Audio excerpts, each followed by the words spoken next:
What's up? What's up? That's what I'm trying to figure out. Is there a problem? Let me know. Let me know if there's one. No, you let me know, cause I'm here. So am I. I'm here for eternity, big dog. So am I. How about this? On God, you won't touch me. Oh, okay. On God, you won't touch me.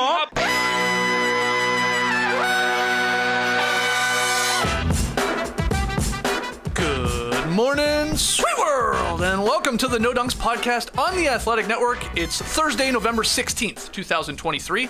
I'm J.E. Skeets here in the Classic Factory, and alongside me, as always, Tess Mellis. Podcast listeners, this is for you. Next to him, it's the bearded one, my top shot hot boy, Trey Kirby. Hey-o. Hey-o. And last but not least, filling in for JD, it's our guy, Eshua Kid.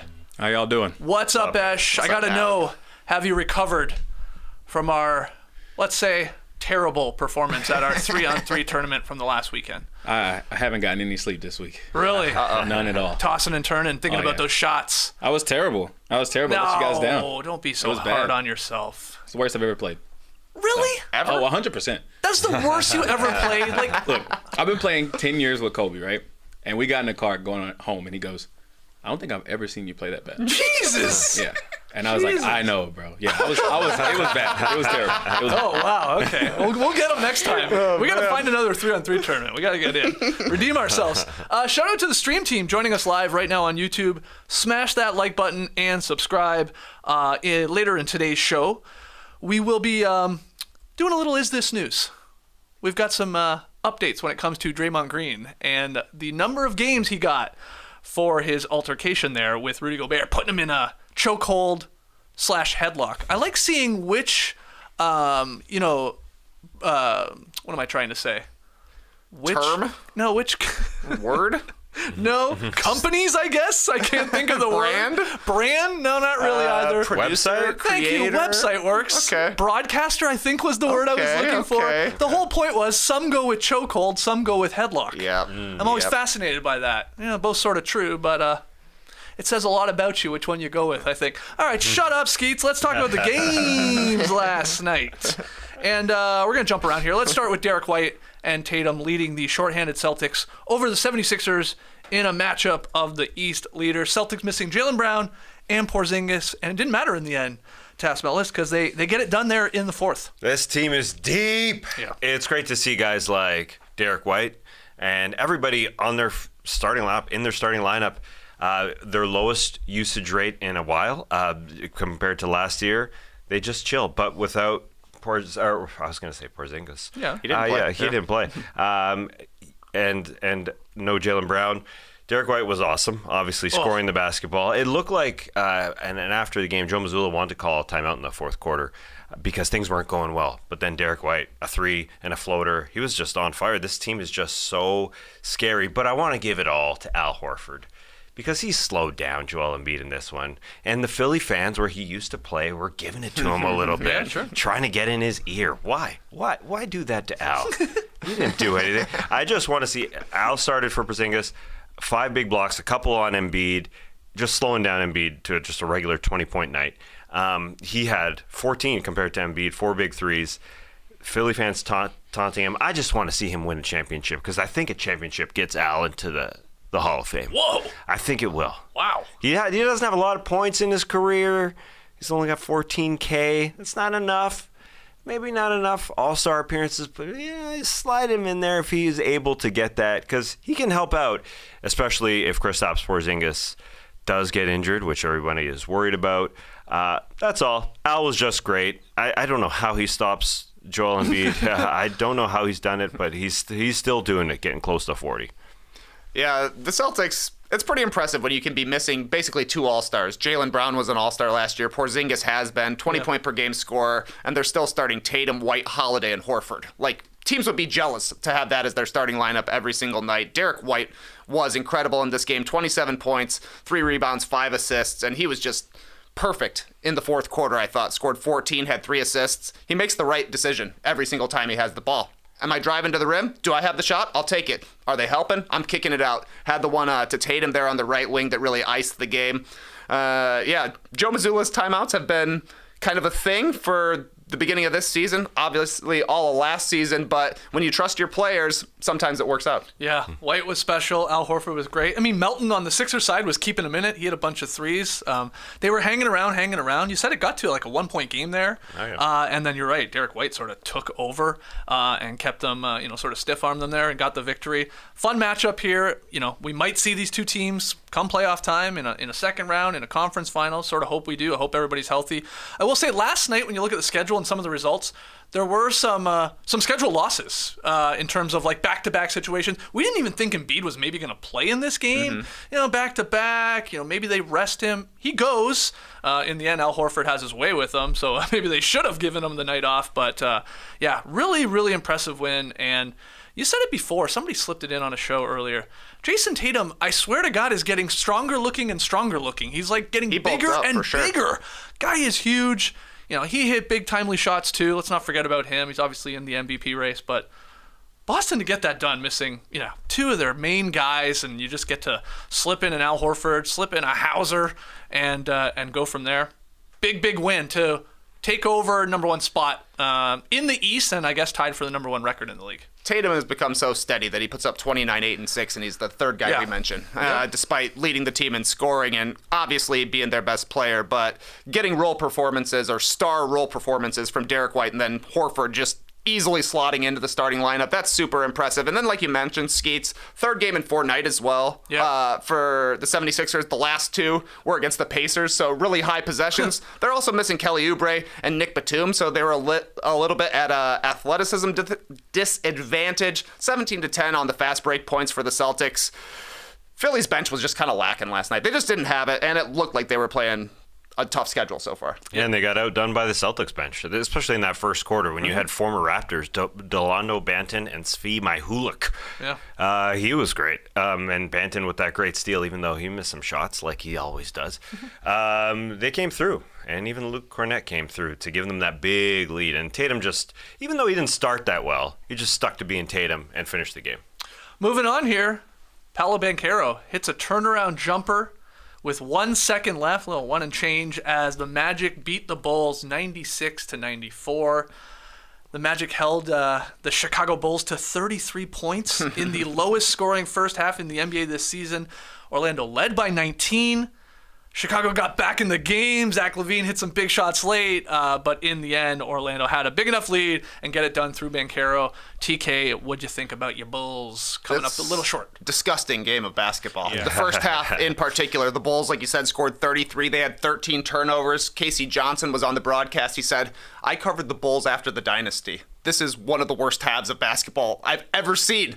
And that was teams that were winning like 19 games. But the Magic, on their side of things, in the first half, shot 35%. So they did get out to a big lead, but it was ugly on both sides. Like you mentioned, the Bulls somehow had a chance to steal this one. Zach LaVine made a couple of big threes under 30 seconds. The Magic missed a couple of free throws. Banchero had one. Anthony Black had one as well. He was really beating himself up on the sidelines after that. Came down to the final shot. Alex Caruso guarding Paolo Banchero. Banchero just backs him in. A little foot movement, as Caruso called it. He said, let's check the 2-minute report. It's going to come back as a travel, absolutely. But that's the kind of missed travel I'm totally okay with. I didn't feel like Banchero was out of rhythm. I didn't feel like he went very far with his little hop step or his foot kind of coming unplanted in the post. That was just a great shot. He was facing the other way when he rose to shoot it. It hits. It bounced on the rim for literally a second and a half. The Bulls could have had another second and a half if that was a swish. But it didn't end up mattering because Patrick Williams just dribbled out the clock. That guy's clueless. He is, man. He is. Clueless. People were saying Patrick Williams should have been on Banchero on that last possession because he's got more size than Caruso. And even Banchero is like, I thought Williams would be guarding me. Once I saw it was Caruso, I just backed him down and shot over him.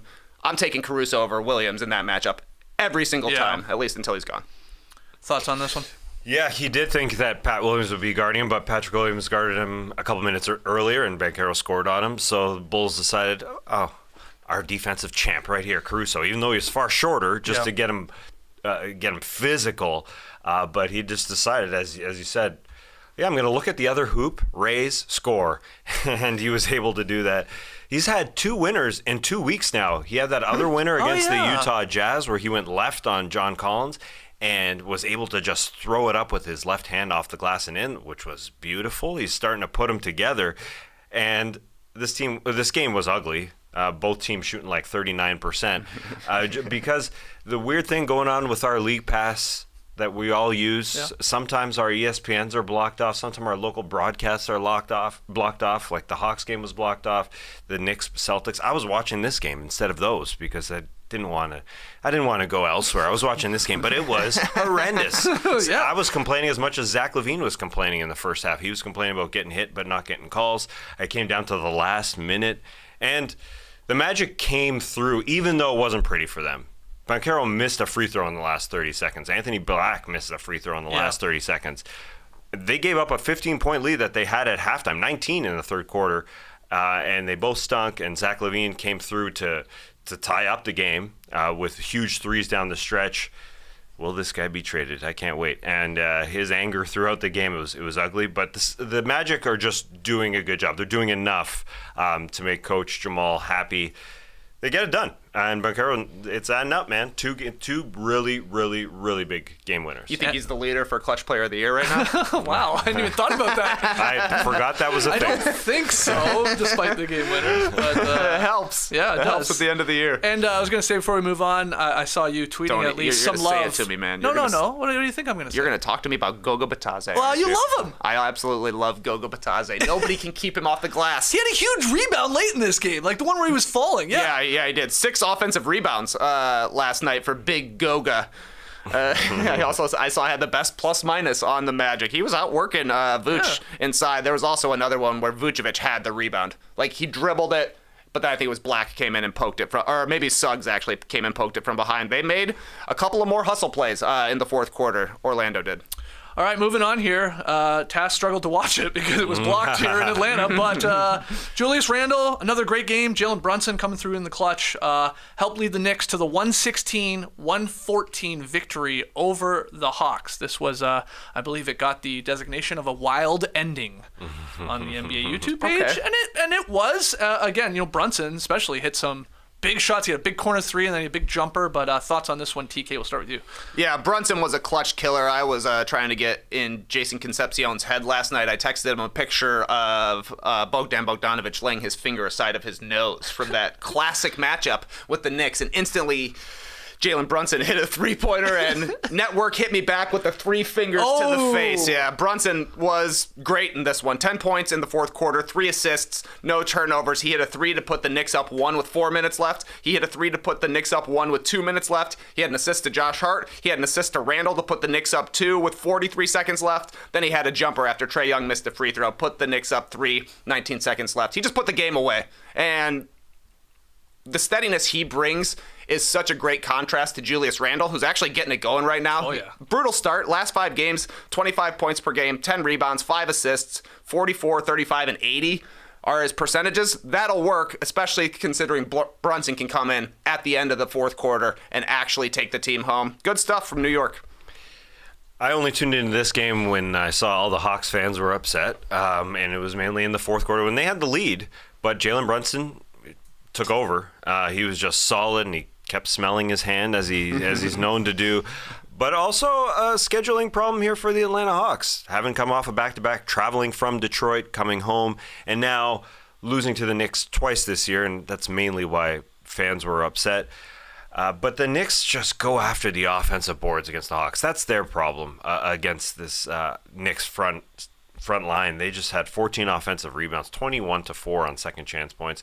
The Knicks took 19 more shots. That's a lot more shots. Yeah, a lot more shots. But they were able to do that, and they're able to hit from 3 again and just rely on Jalen Brunson at the end to pull through. But I don't like the scheduling. I don't like back-to-backs. The Knicks were waiting there. They're sitting here in Atlanta, just chilling, waiting for the Hawks. The Hawks had to fly last night, coming from Detroit. They were a little more tired.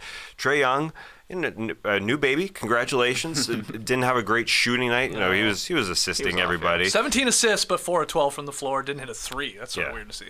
And DeJounte Murray, same thing. Not a great offensive night shooting the basketball. But they did have the lead. But when you give up that many offensive boards, how are you supposed to win? The Knicks are really, really good at it.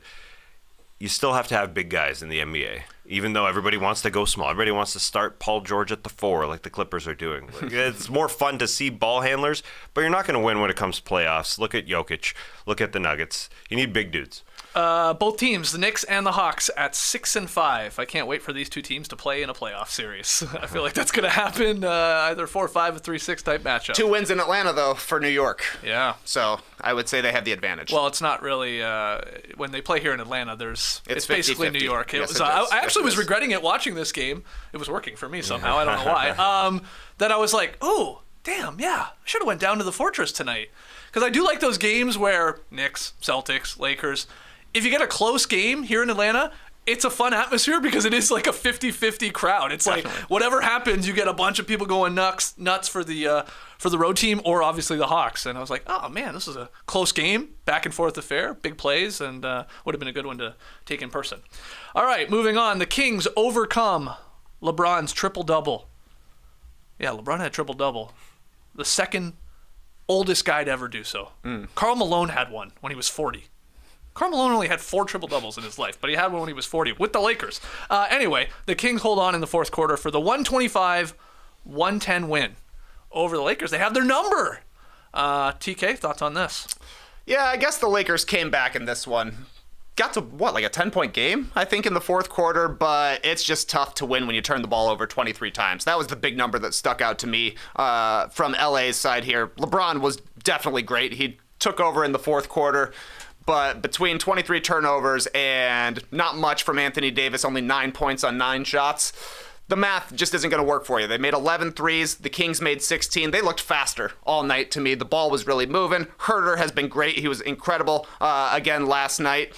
De'Aaron Fox coming back obviously makes this team a lot better, but it moves everybody into their perfect roles. Sabonis has been really good. He was fine, I thought, when Fox was out, but as like the 1.5 creator kind of, when Fox is back, he's doing much better, and Huerter is slotting in perfectly right now. Yeah. So nice win for the Kings. Love the uniforms as well. Yeah, those are cool. Yeah, and I like how the Lakers stuck with their starters to try and get back into it. I think it just got into a single-digit deficit there at the end. They were trying. But they couldn't come up with it, even though LeBron was great, his first triple-double in his 21st season. Karl Malone, he didn't play 21 years. Yeah, he was 40. But I think LeBron's going to play older. He's going to be older than that. LeBron's having, birthday 39 soon. How old is he going to be when he retires? Because I saw Mike Brown say this after the game. He said, I don't know if you can put a timetable on when he's going to be done. I think there's only one person that can, and that's him. Well, maybe 2, because his wife might be able to do something about that. Oh, interesting. Yeah, we all rely on our wives if we're married, for sure. I get what you're saying, Mike Brown. But anyways, he looked great. It's weird with this Lakers team because Plinka said preseason, I should say, we may have the deepest team. But they don't at times. They need Vanderbilt back. They need that depth back, and they've now thrown Austin Reeves into the Manu Ginobili role as the guy who's coming off the bench. And he had a good game. He almost had a triple-double himself off the bench. But despite them having a home-heavy schedule now, they may be looking at Zach LaVine. It's great that we talked about the 76ers. We talked about the Magic. We talked about the Knicks. And now we talk about the Lakers. All 4 teams, they could be going to get Zach. Why the heck not? But, yeah, the Kings were awesome. Just right out the gate. Yeah. Huerter said it. I mean, we're playing fast. We're out in transition. We were rocking. Sabonis is averaging 24, 12, and 10, basically, over his last 4 games, shooting 67%. So he like Randall, has it going there for the Kings. Yeah, Fox back with Huerter, both 28 points. Huerter added 7 assists, 0 turnovers. You love to see that. Ziller pointed out in his GMIB newsletter this morning, the Kings have a 120 offensive rating in Fox's 5 games and a 4-1 record. That would have them top 3 in the league offensively. In the 5 games he missed, 2-3 record, okay. Offensive rating would be 104, which would be league worst. You see the difference that De'Aaron Fox makes for that offense especially. And I just want to give a little bit more love. I'm going to keep doing it to Keegan Murray on the defensive end.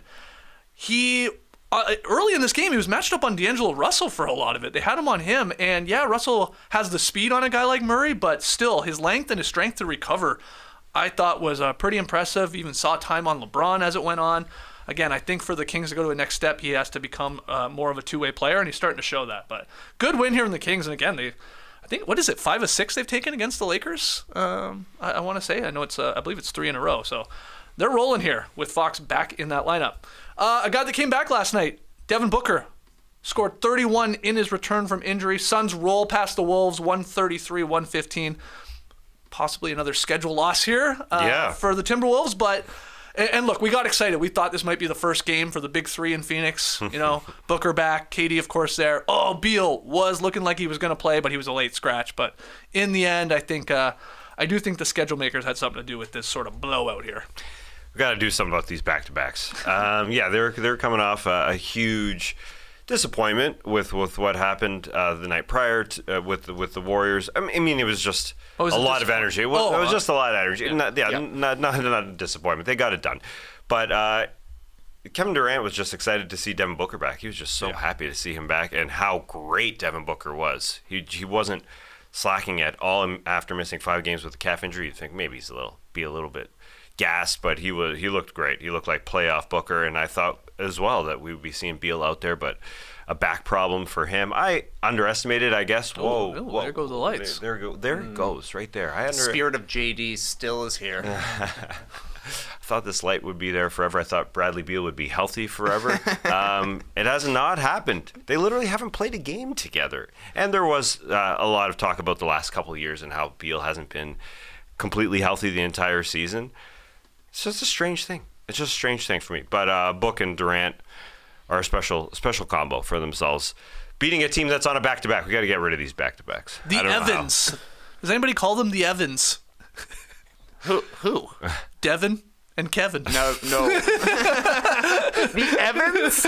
Booker, 31, 5 Turner. and 4. He needs a contract. He said I was too much of a role player. Let me cook. And Durant, 31 as well, 6 boards, 6 assists. They didn't turn the ball over against the number 1 defense in the league. Took care of the rock until a little bit later in the game. I think they had 4 for like a majority of the game, and then sort of in the fourth it got a little sloppier, but pretty dominant victory here. 31 assists as well for Phoenix. Kevin Durant also said it's nice to have our point guard back, which is true. Devin Booker is their point guard. He can miss 2 weeks at a time and just come back and look like he hasn't missed any sort of time. That was incredible. They both finished with 31? That's crazy. This team took 2 games off the Nuggets last year, basically with Booker and KD cooking, so no surprise. Also a huge dunk from Drew Eubanks in this one, getting Karl Anthony Towns. Nobody on the Timberwolves really had it going outside of Towns. He was pretty good. He's got a nice matchup, I think, against Phoenix because he's got the size advantage on Durant. And they can just kind of shoot over anybody else. Would definitely have a quickness advantage over a guy like Nurkic or maybe even Eubanks. But I'm kind of with Tass. This one felt like a little bit of a schedule loss based on how many games they've been playing, but also like the emotional letdown coming off of your rivals, the Warriors, and how everything went down with Draymond to now have to play this game. Certainly played to Phoenix's advantage. Other games last night, Tim Hardaway Jr. hit 7 threes. Big win for the Mavericks over the Zards. Damian Lillard scored 37 as the Bucks crushed the Raptors, 128-112. No Giannis in this game. No OG, which really hurts the Raptors. They got hammered. And the Cavs ended a road trip with the 109-95 win over Portland. Any takeaways from those 3 games that were just slipping in here? Don't want to talk about the Raps. That was a crusher. First quarter, even. Yeah. I mean, the game was absolutely over. Same with the Mavs taking care of the Wizards. That was also a crusher. Mm-hmm. Yeah, I actually didn't believe that the Mavericks-Wizards game took place. I saw the highlights this morning. I was like, what? That really happened. I didn't watch it. No. I didn't even check the highlights, if I'm being quite honest. Well, I'm very invested in every Wizards game now with our weird bet we got going on. I got to see how they did. But yeah, 2-9 versus 3-7 right now. I saw Eric Kareem proposing a Zach LaVine trade to the Raptors. I heard the same from Kevin Pelton and Zach Lowe. We talked about, 15 teams maybe yesterday that could trade for Zach LaVine? Toronto never came up. No, they didn't. You guys interested? Not really. Yeah. Finally melding our 2 teams together. Yeah, that's what we should do. We should just put the Bulls and Raps together. We'd have a great squad then. Play in Dynasty. That's right. Yeah, he had some of his best moments in Toronto during the dunk contest. We'll just do it again. You like the idea, though, of exploring a Zach LaVine trade? if you're the Raps? Yeah, I'm bought into this team being 41-41 every year, and I think Zach can get them to that. It's definitely reshuffling the deck chairs, it feels like a little bit, but I did see that, and I've seen that in a couple other articles too. Yeah, the Raps. I mean, the Raps are always included in sort of any game that comes up because they sort of have pieces to move. All right, that's all the games from last night. We got to fix this late. Let's take a quick break. When we come back, is this news leading off with the Draymond Green suspension? Don't go anywhere. When you hear that, it can only mean one thing. We're going Shopify mode. Shopify is the global commerce platform that lets you sell at every stage of your business. From the launch your online shop stage to the first real life store stage, all the way to the did we just hit 1 million orders stage? Shopify's there to help you grow. Whether you're selling scented soap or offering outdoor outfits, Shopify helps you sell everywhere. From their all-in-one e-commerce platform to their in-person POS system, wherever and whatever you're selling, Shopify's got you covered. Shopify helps you turn browsers into buyers with the internet's best converting checkout, 36% better on average compared to other leading commerce platforms.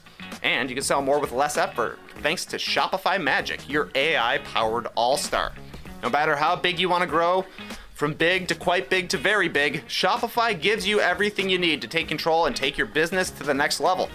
Shopify powers 10% of all e-commerce in the US, and Shopify's the global force behind Allbirds, Rothy's, and Brooklinen, and millions of other entrepreneurs of every size across 175 countries. Plus, Shopify's award-winning help is there to support your success every step of the way, because businesses that grow with Shopify. Sign up for a $1 per month trial period at shopify.com/nodunks, all lowercase. Go to shopify.com/nodunks now to grow your business no matter what stage you're in. Shopify.com/nodunks. This show is also sponsored by BetterHelp. The holidays are a time for family and cheer, but it can be overwhelming as well. Maybe you're worried about managing your workload and trying to get some time off approved. Maybe you have to navigate some family conflict. Maybe you're stressed about gift giving and the financial strain it can put on your family. Maybe you just struggle with seasonal blues. The point is, this time of year can be a lot, and it's natural to feel some sadness or anxiety about it, but adding something new and positive to your life can counteract some of those feelings. Therapy can be a bright spot amid all of the stress and change. Something to look forward to make you feel grounded. Give you the tools to manage everything going on in your life. If you're thinking of starting therapy, try BetterHelp. It's entirely online, designed to be convenient, flexible, and suited to your schedule. You just fill out a brief questionnaire to get matched with a licensed therapist, and you can switch therapists at any time for no additional charge. It's easy and definitely worth giving a shot. So find your bright spot this season with BetterHelp. Visit betterhelp.com/nodunks today to get 10% off your first month. That's BetterHelp, HELP.com/nodunks. All right, we're here in the Classic Factory. We have seemed to have fixed the light. Just did the old jangling of the cords. Take it out, put it back in, hit the box a little bit. Basically the equivalent of taking the NES cartridge out and blowing on it, hitting it on your knee, putting it back in. For whatever reason, it works. So we'll see. Fingers Unplug crossed. it and plug it back in. Works for everything. Almost, yeah. Just it's a real quick reboot. Let's get into Is This News?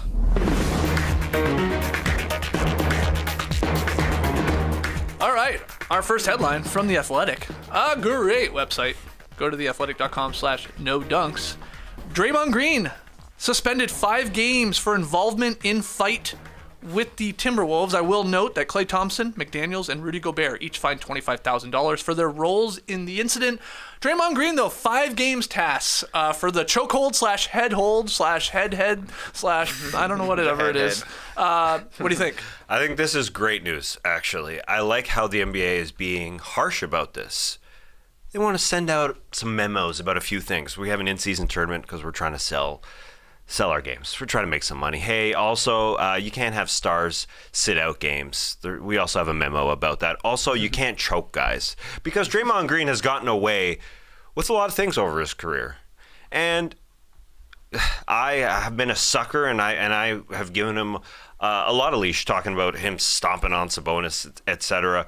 But I think they're trying to say, as even Rudy Gobert did. Listen, Klay Thompson had Rudy Gobert on him, but he wasn't even mad about it. He didn't even look at Rudy Gobert for a friggin' second because Rudy was just trying to hold him. He was just trying to break up. He was just trying to protect this guy, and he didn't choke Klay Thompson like Draymond Green did. So chokes are not allowed. And I don't want to hear about it on a Draymond Green podcast. I don't think it You don't should want be his said. side of the story?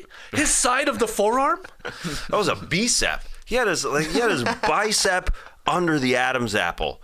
Poor Rudy. People were joking when it went down that Draymond, when he gets on his podcast, will be saying that Rudy's chin was holding his arm there. God. He was trying to release it. He was trying to let go of his arm. But Rudy was holding it there, pinning it with his strong French chin. 5 games. We were debating, what's this guy get? 2, 3, maybe up to 5. 5 in the end. TK, what do you think? I did see that Rudy Gobert was basically like breaking down the play-by-play of the choke. He's like, he was trying to choke me, but not strong enough, so ineffective choke. Very funny. This actually seems pretty much right to me. 5 games, one of the longer suspensions for fighting in the NBA that doesn't involve throwing punches or going into the crowd or anything that's kind of next level, I would say. Yeah. When you compare it to like other players who have been suspended, it's on the longer side for a skirmish like this. So, 5 games. I see our poll here that we got going. 51% think it's too short of a suspension. I'm with the 43% that thinks it's just right, however. Yeah, this is, I don't know, surprisingly, I guess, because it's Draymond Green. Longest suspension of Green's career.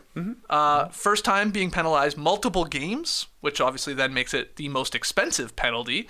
According to Spotrac, Green has been ejected from 19 games, and at the end of this 5-game suspension will have been suspended for 9 total. Feels like way more. Yeah. Maybe because you start thinking the ejections and you they start leaking into suspensions, but it's only 9 games suspended after these 5. Career total for fines, $2.2 million. That's what Draymond's cost himself. Hopefully he's making it back in podcast ad revenue. If he is, he's doing better than us. But does he do ad reads? I don't know. I'm not sure. He should definitely have a Athletic Greens sponsorship. Oh, what a tie-in. Draymond's Athletic Greens. He needs a better help sponsorship. This one was like what? He's $750,000 he's losing out on or something like that. Ballpark. So who steps up here in Draymond's absence? Because you look at their schedule, they play OKC twice. They play the Rockets, who are obviously one of the scrappier teams in the league. They play the Suns. Well, they have the big 3. They play the Spurs. It's not easy.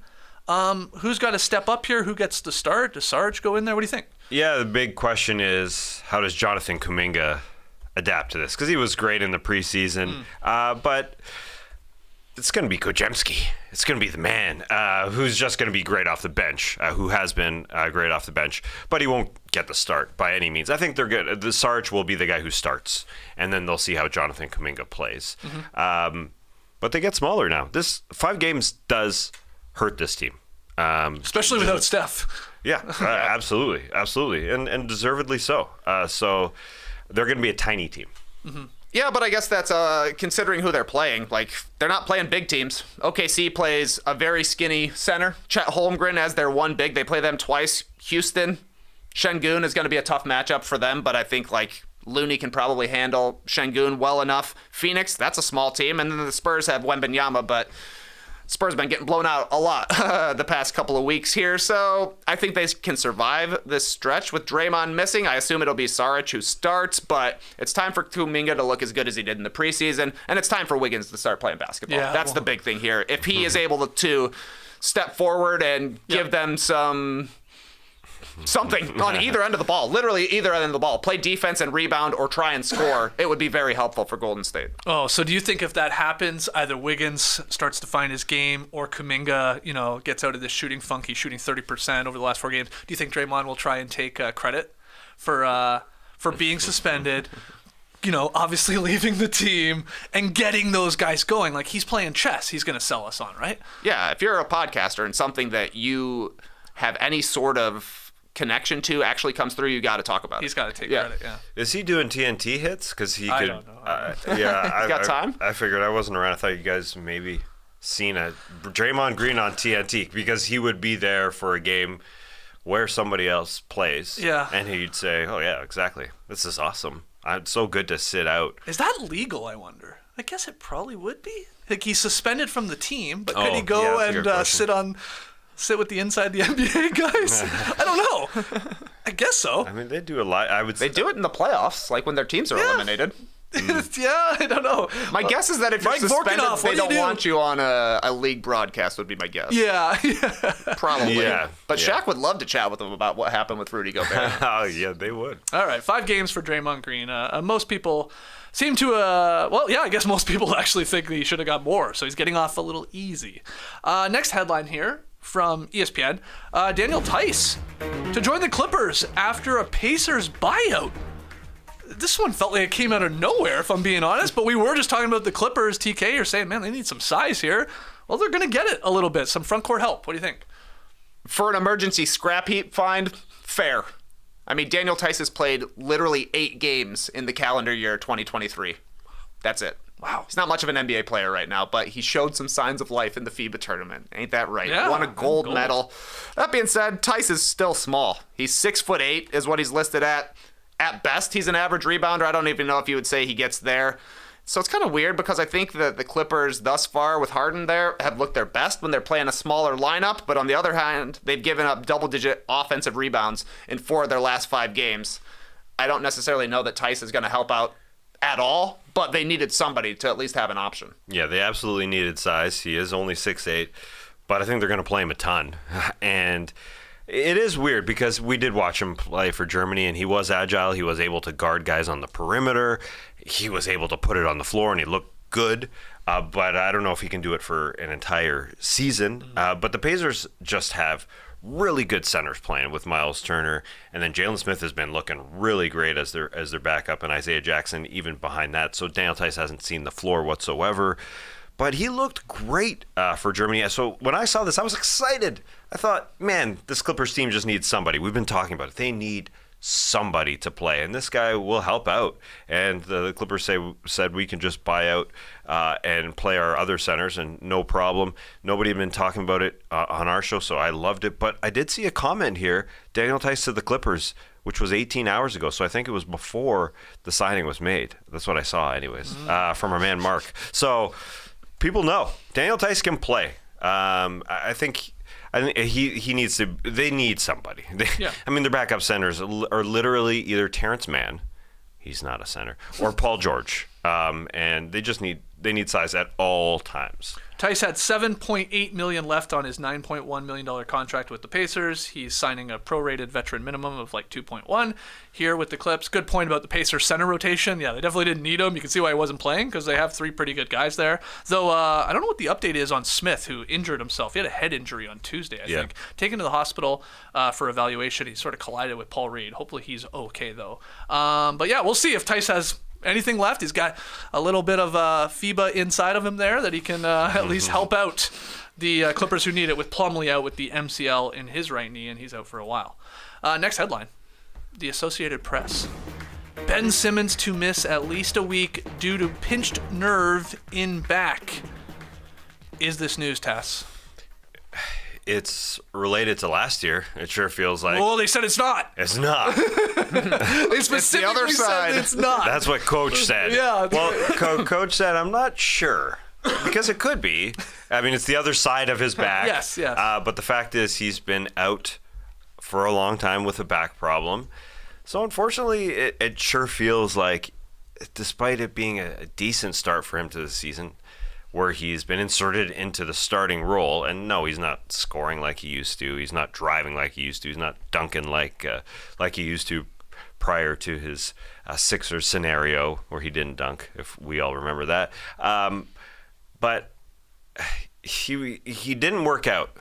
Obviously, with Philadelphia, he went to Brooklyn, and this was the best Ben Simmons month since he got to Brooklyn. I know he's not taken over, but this was good. So this is news in that he's got back problems, and everybody thought, well, maybe they're just sitting him out. Well, they were saying it was like a bruised left hip why he had been missing these games. It's a weird play that he gets hurt on. Yeah. He shoots a floater off.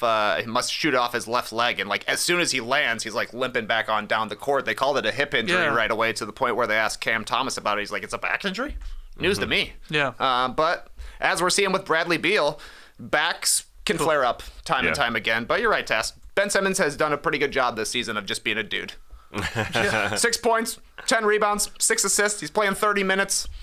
I mean, that's a great season so far for Ben Simmons. He does help them when he plays because they play faster. He's obviously incredible at pushing the ball up the floor, finding shooters. Like, the numbers back it up. When he plays in the games that he has, they average like 118 points, a lot on the fast break, really good three-point shooting. It's not him doing that. It's not him really finishing much in transition or hitting the threes, but it is him setting a lot of that up.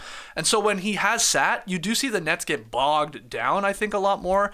And it's even worse with no Cam Thomas right now, he has a left foot injury. He was in a walking boot. So they're down a couple guys here. The Nets, I guess my point is the Nets actually need Ben Simmons healthy and playing to, challenge for a lower playoff seeding or a play-in spot. I think he's sort of that important still to them, but it sucks, this guy in his back. I mean, he obviously had surgery on herniated discs back in 2022, and then, obviously this thing flares up all the time. But it's sort of funny that Jacques Vaughn was saying, it's not the back injury that cost him the 24 games last year. And I think his agent is saying that. You always wonder if they're just like trying to everybody relax. He just tweaked the other side. But we have to be conservative with him and our approach to bring him back because of the back issue.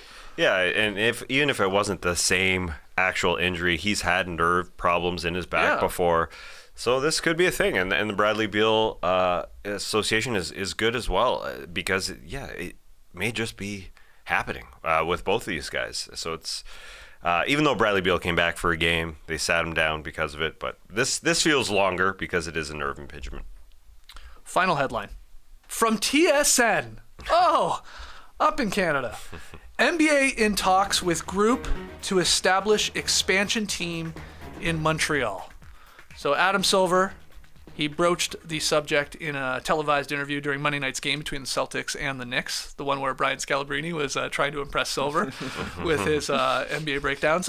So Silver indicated that he was not ruling out the possibility of setting up a new franchise in Canada, either Montreal or Vancouver, or of course Mexico City. So they were talking about expansion, and Montreal fans in Montreal, NBA fans, they hear this and they run with it, and that's why we get these headlines. Trey, is this news?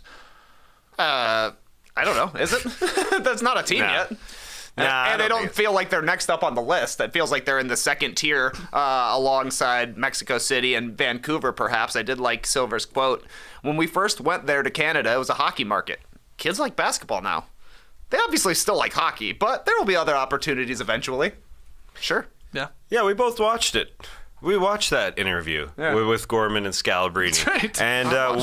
And we both watched it, and they talked about it. But we didn't come into this office and think anything about it. Well, that's what I'm saying. Montreal, they hear this, and then, Adam Silver said Montreal in the same sentence of expansion. You're going to get excited. Yeah, he's thinking of us. He just knows. He just knows what's up. Mike Gorman asked him a question. Hey, are we going to go up to Canada a little expansion? What do you think? And he goes, people like basketball up there. There was a preseason game there. This year. That's the Bell Center, and successful. And I mean, there's homegrown talent we're seeing now in Dort and Mathurin and Boucher, if we're throwing in there, and Omax now with the Maverick. Like, Montreal is one of the most populous cities in North America. I'm not sure how many people know that. So it's a big, big city. It's like obviously could have an NBA team. It could. But I'm with you, Trey. Like, this is good news for people in Montreal, but, this is news, honestly, this is 10, 15 years probably down the line. Yeah. It's not like we're going to be handing out, franchises left and right here. And they're just, they're just on the list, but probably lower down than your Seattles and maybe your Las Vegas and maybe even Vancouver again. Who knows? Mexico City. But that's okay. Landing an NBA franchise is like trying to win Defensive Player of the Year. You just got to be talked about for a while. Yeah. You ain't going to win it right away. But you got to be in the conversation, and then eventually we'll get to you. But what was also part of this good report from TSN is that there has been an ownership group trying to make a bid for several years. Yeah, 6 years apparently. I didn't realize that. But that also shows that a team ain't going to Montreal anytime soon. It all just depends on how great the NBA is doing. Because to expand to Seattle first, it could be Vegas. Everybody's expanding to Vegas. That would be 32 teams. Yeah. Mm-hmm. Yeah. How many teams do you want? You want a 34-team league to go up to Montreal and potentially Vancouver? Which 35 if you include Mexico City. Mexico City. Sure. I want 82 teams, and then we only play one game. Scarcity. That's right. I would tune in. Every game's the in-season tournament. That's a good point. I love the addition of Vancouver. They screwed Vancouver. Vancouver got screwed. There's no doubt when they got yanked from there. So that was the first city I think Adam Silver mentioned when he started talking. That was about the one Canada. Stern always said was a huge regret for sure. Yes, he regretted So it. you feel like that will be on the list. Of course, Seattle deserve a team back there in that location. Now the problem with them is like they're right there, whether or not that Very has close, any impact. They're very close. And then Mexico City. It feels like we'll one day get one, but it's a good question about how many teams. Yeah. Though I guess we just think expansion or new teams, like hey, buy a team, $2-3 billion, whatever, if not more.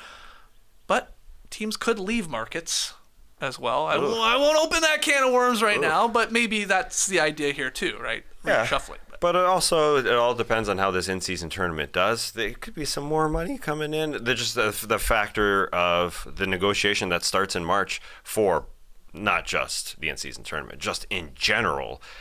All these potential Amazons, Apples, throwing some dollars at the NBA. Yeah. So if things are going better, then they take a chance potentially on more teams.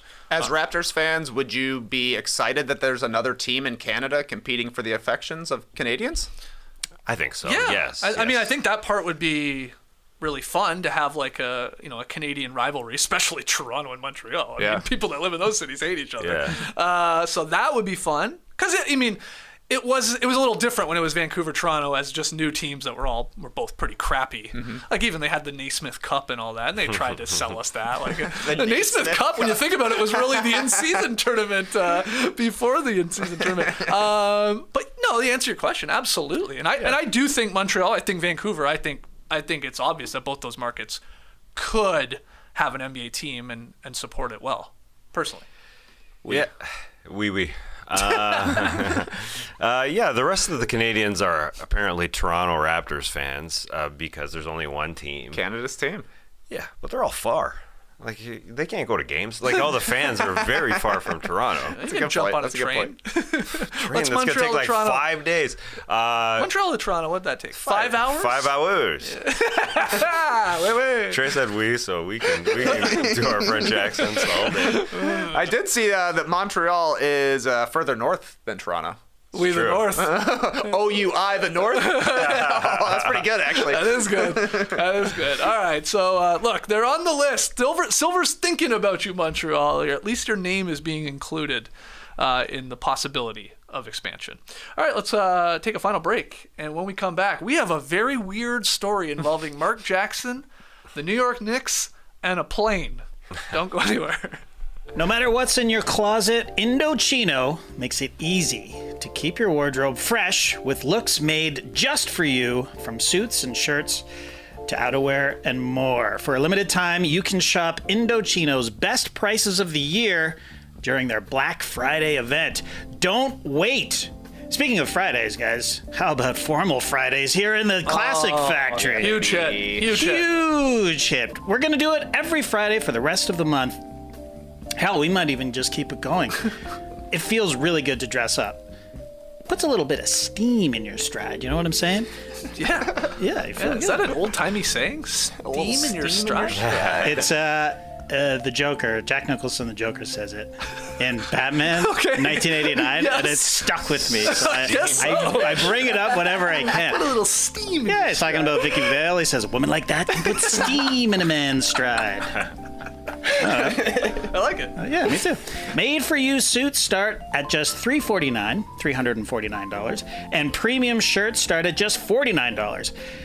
Get more looks for less with Indochino's unbelievable bundles. 2 suits starting at $749 and 5 shirts at $249. Every suit is made to your exact measurements, and you can customize every single detail. Blazers, pants, skirts. Hey, I'm thinking of becoming a kilt guy. Yeah, do it. Yeah. It's just a power look. Plus, you get that little bag to keep all your stuff in. Yeah, that's a good point. Yeah. Anyway, designed and made for you. Hundreds of high-quality fabrics to choose from. Quality European wools, linen, and cotton. Design a look personalized to your style and taste without the luxury price tag. Refresh your wardrobe with the best prices of the year during Indochino's Black Friday event. Secure your appointment now with sales in-store or online right now at Indochino.com. That's INDOCHINO.com. All right, do me a favor. Do us a favor. Our guy Ash killing it right now, filling in for JD for the next couple of shows. Hit the like button. Do it for Ash. Subscribe. Tell a friend. Podcast listeners, leave us a 5-star rating and review. I think our bosses see those now. Yeah, they show up in the Slack channel. If you're on Apple Podcasts and you haven't left us a 5-star rating and review, do it now. This would be great timing for your boys here. But we really appreciate it. Okay, let's get to Tweet of the Night. Tweet of the night. Wow. Twitter. So, Tweet of the Night, it's a weird one. I honestly thought this was like an Onion article at first, but it's from Andrew Marchant of The Post, and the tweet yesterday was news. Knicks put kibosh on Mark Jackson joining MSG Network by banning him from team plane. What? Okay. So I clicked through and I read this thing. A lot of people, including myself, had some fun with what happened to the plane I love. There was a lot of "Mama, there goes that plane," but I do like this one. Anyway, what a weird story. Just some details from it. I guess Mark Jackson, they were thinking about having him join the MSG Network to call some games to sort of fill in for Clyde Frazier, but the Knicks eventually objected to him being on the team's charter jet. And they said no, because there's an old quarrel between Mark Jackson and a current Knicks assistant coach. What is it? Darren Erman, excuse me. Erman, yeah. Yeah, Darren Erman. Remember that name? If you remember that name, you're a real sicko. He used to be with the Golden State Warriors, and there was the taping scandal. There was the taping scandal, yes, between. That was the Leo Jackson meme and when I clicked through, because I was like, who's this assistant? Like, what happened here? And then when it turned out to be Darren Erman, what? It felt like in the new Mission Impossible, they bring back a guy from the very first Mission Impossible for basically no reason. That was what this was. Just a strange cameo from a previous scandal in the NBA. But the Knicks used to put once a Knick, always a Knick on their jerseys. Guess not. No. Yeah. No. Yeah, it's almost like they thought, okay, we'll have Mark Jackson fill in for Clyde. And then, they're getting ready to do it. Yeah, I guess he'll obviously come on the team plane, charter plane, whatever. And then somebody was like, oh, hold on. We have Erman here. They got some history. I was like, ooh, that might be awkward. That might be an awkward flight. So they're like, oh, yeah, forget it. And then, of course, this leaks. And, Leon Rose, he never talks to the media anyway, but he's not letting Mark Jackson on that plane. Get out of here. Yeah, it was all very confusing. Banned him from the plane. I know. I mean, he hasn't been on the plane, so how is he banned? You're not coming on. Just give him a private jet. But this is exciting because now I want to read this New York Post article because I remember that. I remember that whole thing, but I haven't read about it. I didn't remember Darren Erman's name until the recap of that whole scenario. Now I'm back. This is exciting New York Post material. I got to be honest. There are gems in this article. Mark Jackson could have chosen to fly commercial, stay in a different hotel, find a way to the arena. Yeah, too much work. So he didn't want to do that. I also had read at one point, like, he was going to do it for free. Like, he was going to be, like, calling these games basically for free because he's still getting paid by ESPN. So there's that part, which is silly, like, a little silly to me, too. You would have been paired up with Breen, of course, again, who obviously called games with ABC. But nope. They say, get out of here, Mark Jackson. Mm-hmm. We don't want you on this plane. I don't blame him. I wouldn't have gone either. If they banned me from the plane, I'm not paying my own dime and flying out after you just kicked me off the plane. No way. What if they had Harrison Ford tell him, get off my plane? There's a lot of, like, plane flexing in the NBA right now. We recently had James Harden show up to the Sixers flight when he was with Philly. Yeah. And they're like, no, you're not on the manifest. I figured they'd be more loosey-goosey with all these private chartered jets, like just show up, hop a ride.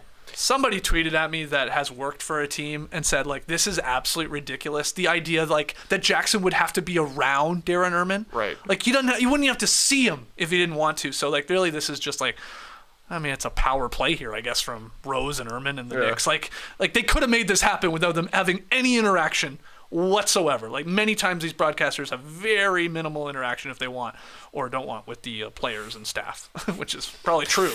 He wanted a private plane. If I was Mark Jackson, I'd love to drive around the U.S. Yeah, John Madden style? Yeah, I mean, most of the games would be at home, but I see a quote here saying, more than a week ago, I turned the job down due to the fact that it wasn't the ideal conditions, and it wasn't the ideal time for me. He just wanted to pick his seat on that flight, pick his snacks, I guess, but he declined. Wait, he's saying he declined? Yeah. Mark Jackson is spinning this around now and saying, no, I declined. Now, is this Jackson is maybe that part is the ESPN part. Oh, okay. It's a weird story we told you, man. It's a weird tweet of the night, I'll be honest. I really ended this show and I don't know. And I just drove it into the ground. No, I thought it was shouldn't good. say that with plane. You thought it was good? You thought Yeah, it was a good tweet? I thought this was an interesting tweet. Okay, great. I like that I started this podcast without being able to find a word, and we ended it with a weird tweet. Let's call it there for this show. If you're a Survivor fan, you got to join us later at 1 p.m. Eastern. No Buffs, own YouTube feed, own podcast feed. Trey Kirby is calling this the greatest episode of Survivor in the new era, last night's episode. Indeed. So he is going to tell us why at 1 p.m. Eastern. I'll tell you why right Live. now. Okay. It was sick. Okay. Every moment was a classic. Every moment was a classic. We had a return of a classic Survivor, what would you call that? Segment, I guess. Or Yeah. The auction came back. Segment? Yeah. I don't know. Sure. Yeah, it's not really, Set it's not really a piece. game. Yeah. I guess it sort of is. The Survivor auction, what'd you think of that? Was that your first time maybe ever seeing the Survivor auction? Yes. Yeah. Yes. Yeah, because you haven't watched, I mean, it hadn't been around since season decade. 30. Yeah. Is yeah. it a decade? What did you think? Super fun. Yeah? Yeah. Yeah, I like some contestants taking chances. Yep. Some not. Mm-hmm. And in the end, the one that got screwed because of it. Yeah, it was very interesting. What would I have thought it was been very the interesting. number one food item that you would have wanted to bid on? Oh yeah, definitely not the beer and pretzels. No, as okay, we've seen. okay. There's better.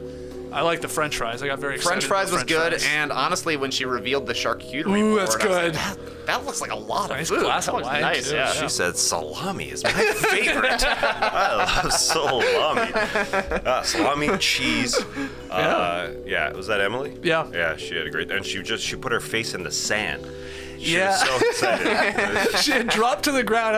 You're right. Good point. She almost got a lot of sand on that charcuterie board. I kept prayed. thinking She prayed somebody's to the gonna drop charcuterie. one of these. Fumble Like it back. they're going back with these they like did pretty well. margaritas and wine glasses and beers, but nobody did. So good stuff. All right. Anyway, we're talking about the Survivor auction and a great episode of Survivor at 1 p.m. Eastern over on No Buffs. We're back here tomorrow.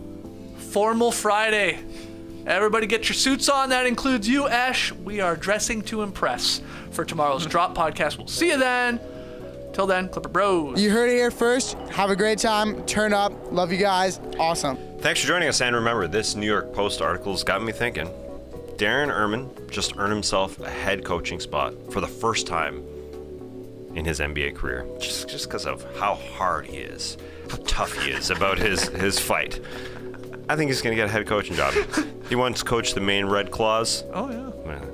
So it's warmed him up. Way to go, Darren. Brace the day, people.